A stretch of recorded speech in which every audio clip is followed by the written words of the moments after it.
From Washington, here is the news in VOA Special English.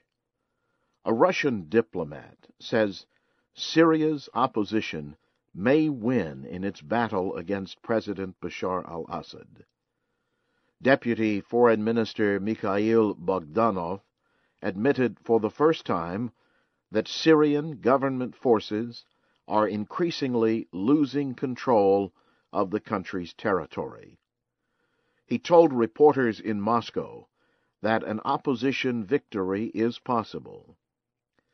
Russian media say he accused the West of misstating Russia's position on Syria so they could weaken Russian influence in the Middle East.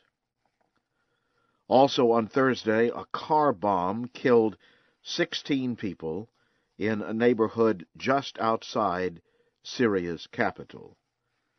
The attack came a day after an explosion targeted the main entrance of Syria's Interior Ministry in Damascus. At least 16 people died in that explosion. Officials in Afghanistan say a suicide bomber has killed an American soldier and 2 Afghan civilians. The attack happened Thursday, just hours after American Defense Secretary Leon Panetta left the area. Police officials in Kandahar say the bomber targeted a group of cars from coalition forces. The cars were entering the city's airport. The Taliban claimed responsibility for the attack. The European Union's finance ministers have approved the release of more money to Greece. The move ends weeks of fears that Greece might fail in making payments on its debt. The finance chiefs approved a $44 billion payment to the Greek government Thursday. The approval came after the government bought back $41 billion in government bonds from private investors at a greatly reduced price. This enabled the government to cut its debt. The Venezuelan government says President Hugo Chavez suffered complications from cancer surgery earlier this week. Officials say the president had corrective measures and is now recovering.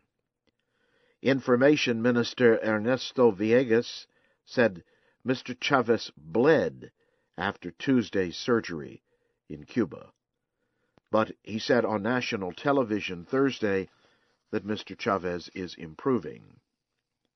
Millions of Venezuelans gathered across the country Wednesday to pray for Mr. Chavez.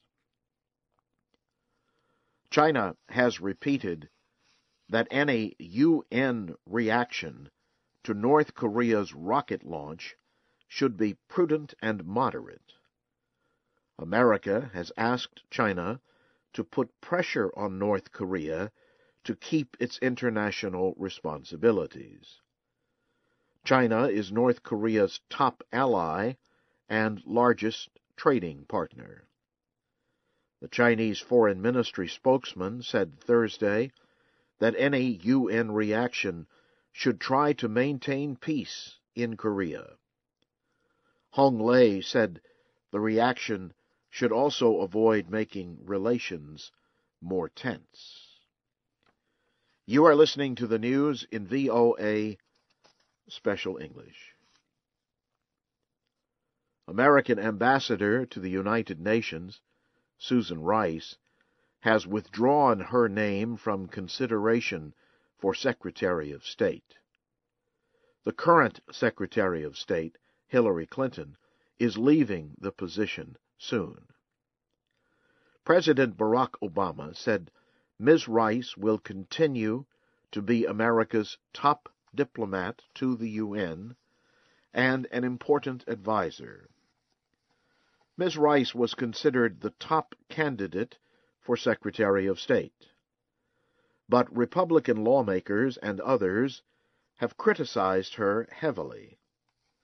They say Ms. Rice did not correctly understand or say what happened in an attack on the American embassy in Benghazi earlier this year. President Obama has defended Ms. Rice. He says she spoke using the information she had at the time. The American Space Agency, NASA, is going to crash 2 vehicles into the moon this Monday. It is the last part of a successful operation to map the moon's surface. These controlled crashes have been part of the plan since the mission began, but there will not be any live pictures of the crashes because they will happen in the dark. Another spacecraft will provide data about the crashes. Scientists will use them to identify where the vehicles hit. The goal of the mission is to help future explorers land exactly where they want to on the moon.